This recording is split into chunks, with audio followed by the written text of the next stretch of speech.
La louange est à Allah, le Seigneur des mondes, et je lui demande d'élever le degré, le grade et l'honneur de notre maître Muhammad, alayhi salatu wassalam, et de protéger sa nation de ce qu'il craint pour elle. La grotte de Hira est une grotte bénie située dans les hauts sommets de la montagne de An-Nur. Rasulullah avait l'habitude de s'y rendre et parfois il s'y rendait pendant 1 mois seul durant l'année. Khadija, sa femme, lui donnait ce qui était suffisant pour lui afin de manger et il s'y rendait seul afin d'adorer Allah tabaraka wa ta'ala.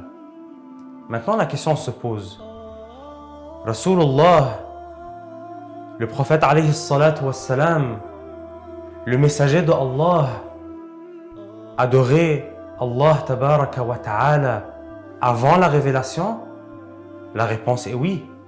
Même s'il n'était pas encore prophète, il croyait en Allah tabaraka wa ta'ala et l'adorait. Il croyait qu'Allah existe, qu'il existe sans endroit, qu'il n'a besoin de rien et qu'il ne ressemble à rien subhanahu wa ta'ala. Et un jour, l'ange Gabriel, Jibril, est venu à lui et il lui a dit « Iqra ». Alors, Rasulullah, il lui dit « Je ne lis pas ».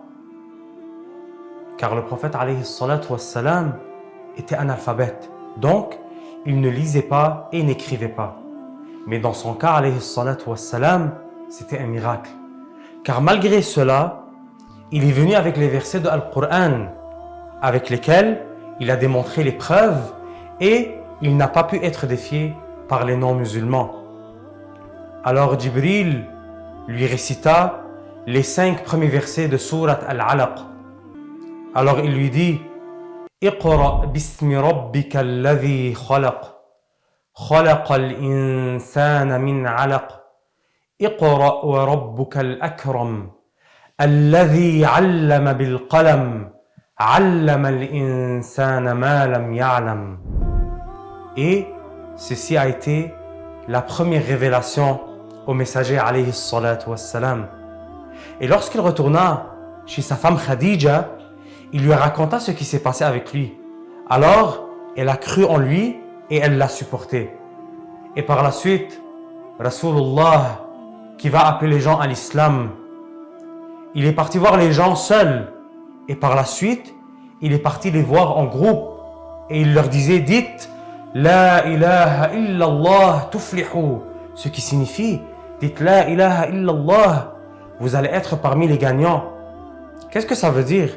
Ça veut dire, dites, il n'est de Dieu que Allah, Muhammad est le messager de Allah, vous allez être parmi les gagnants. Alors, on comprend de cette histoire que la grotte de Hira est le premier endroit où Rasulullah a eu la révélation. Et on demande à Allah tabaraka wa ta'ala de nous faciliter la visite de cette grotte. Ainsi, on pourra rechercher la bénédiction du prophète Muhammad alayhi salatu wassalam et ainsi on pourra dire ici a été le bien-aimé.